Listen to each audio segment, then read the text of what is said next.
Welcome to Amy Kardashian and the Expert Show, where the experts share their wisdom, knowledge, and powerful insights that help you transform your business and personal life. I am your host, Amy Kardashian, not Kardashian.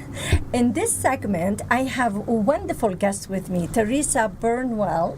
And Teresa, she's going to share with us how to find yourself in a storm. That's a pretty good subject right there. Yes, it is. And Teresa has earned the support of Walmart, Target, and Starbucks. That's a huge, okay, that's pretty good to get that support. Yes, it and she is the founder and president of Single Family Services. Her mission is to help strengthen the community one family at a time. Wow, that is amazing. Yeah, thank for you, you to Amy. have that kind of goal.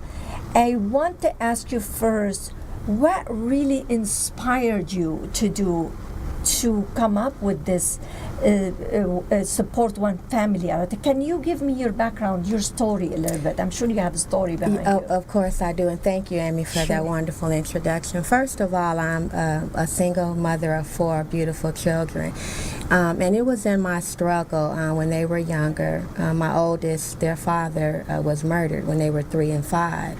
Wow. And it was in that time frame of struggling with, not financially struggling, but emotionally.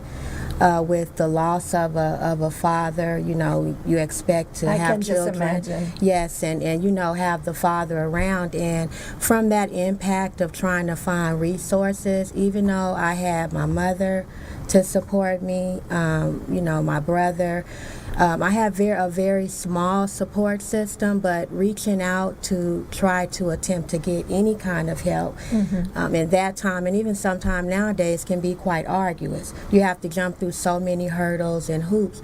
So I sat down one day And judgmental. Yes, yes, judging, yes. yeah. And you know, I learned that when you say, for instance, you go to apply for any type of assistance, and I was ecstatic about the fact that they looked at what I grossed versus what I was bringing in.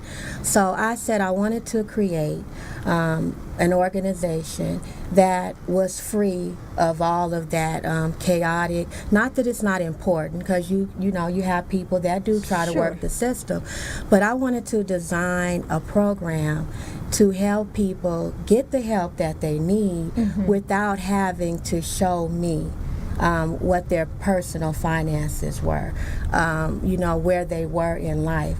When people come, I do hope for the holidays.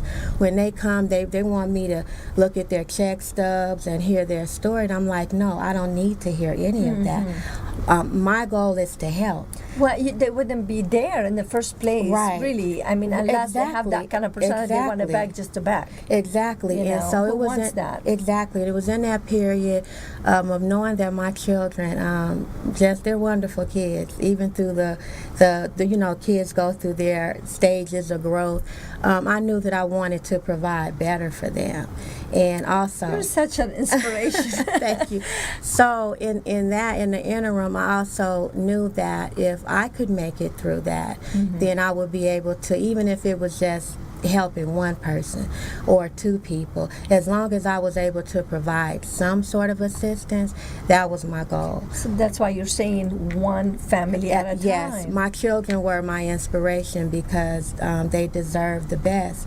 And unfortunately, the outcome for Kiara and Kyrie wasn't the best. You know, their father was killed, but I knew that as long as I had breath in my body, that I would do what I needed to do for all 4 of them. And so that's what I've been on a mission to do. Wow, that's a mom. And sometimes so many people, they lose hope. Yes. It happened that you found courage, you find hope through your kids. Yes. You know, Not only They did I kept you. find the hope in my children, and I didn't look at where I was at that moment. A lot of times people, when you in a storm, whether it be a rainstorm, the automatic instant reflex is to defend yourself, to protect yourself. Storms come not just with rain, but they come in personal storms. Absolutely. Not just lasting one day. We might have 1 or 2 days of rain, but I'm talking never-ending battles. So those are what I define as storms. And so in the midst of my storms, I took very, very few times to feel sorry for myself. here you go. That's very important. Very few times to feel sorry for yourself. Yes. And just that's how you get out of your own way. Yes, my mom is Beautiful. always, she laughs at me sometimes because my imagination can be quite outrageous, but that's how I made it through. And so my steps on finding myself in the midst of my storm and storms was to first, I had to mentally relocate.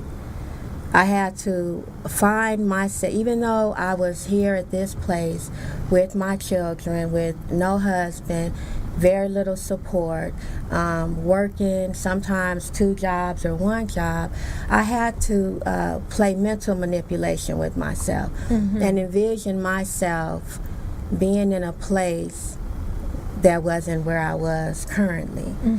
It's just like going to bed trying to find a comfortable spot. And oftentimes, trials and tribulations can make us elusive to reality. And so I could see myself 5 years from now, even though I was sitting down now just writing out my purpose and my mission for single, I can see myself 5 years from then doing what I've done 5 years ago. I can see myself on vacation somewhere, even though I wasn't, So a lot of times we have to kind of play mind games with ourselves in a positive way. Of course. In order to get to that next level, even through the day. So when you're going through this stress and that moment, when you have 4 kids you have to feed and you have a job to go to, and one is crying, one is complaining, and one is sick, and one is doing all this, what did you do? What steps did you take to really look at that as I could manage this? What did you tell yourself? Well, in the midst of my yelling sometimes. And that's okay once in a while. In the midst of that, I knew, I just need to grab a little water, please. Sure. I knew that it would be okay. Just knowing. And not even that, my daughter, my oldest, she's my only girl, I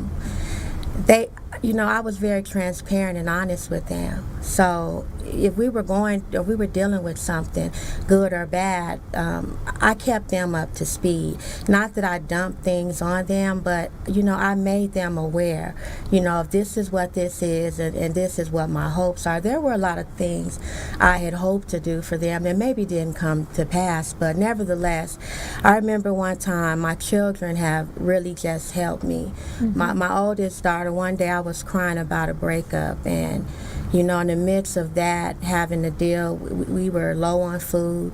Like you said, my mom was that day getting ready to bring over a pot of something she fixed. And I remember leaving out and coming back because my oldest, she was mature enough to watch the younger ones.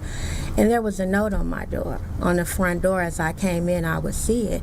And it said, "Don't cry. Because when you cry, we cry. And it'll be okay." Wow.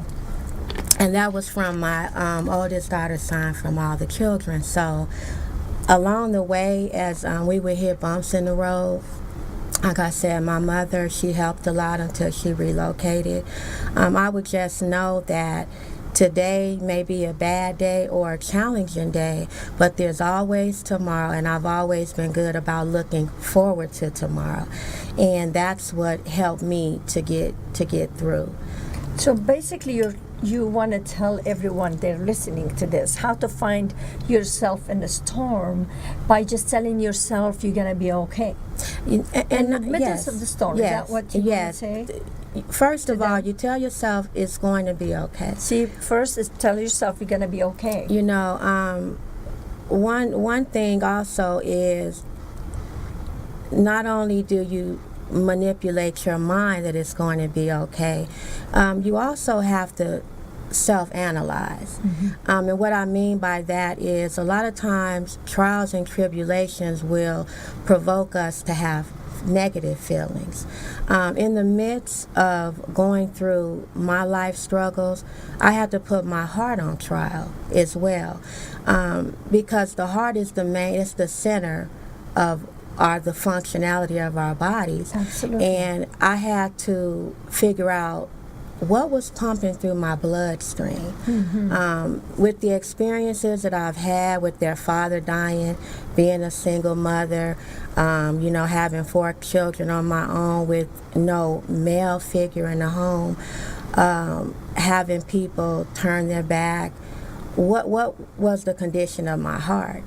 And oftentimes you'll find that if you analyze your heart, you will be able to understand what some of your holdup is, because when you're in a situation, when you're in the storm, right? Yeah, when you're in the storm, and you're sitting here mad about getting rained on or losing your job, and that negativity, it just escalates and escalates, and you find yourself feeling worse and worse and worse. So a lot of people can self-analyze and self-help.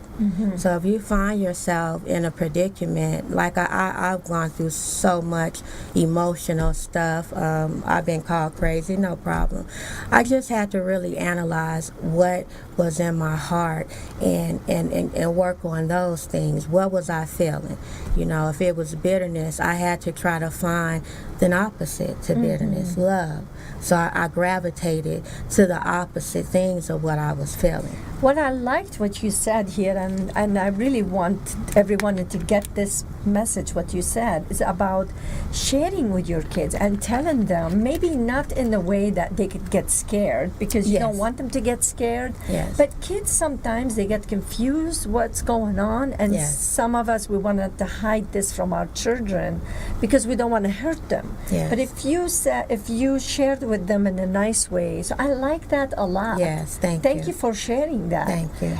Explain that a little bit, because that's not every mother will find the courage to do that, because they don't know how to communicate. Tell us, how did you communicate with your children? And is it all of them really connected with you, or some of them they didn't? Did you read them, or what?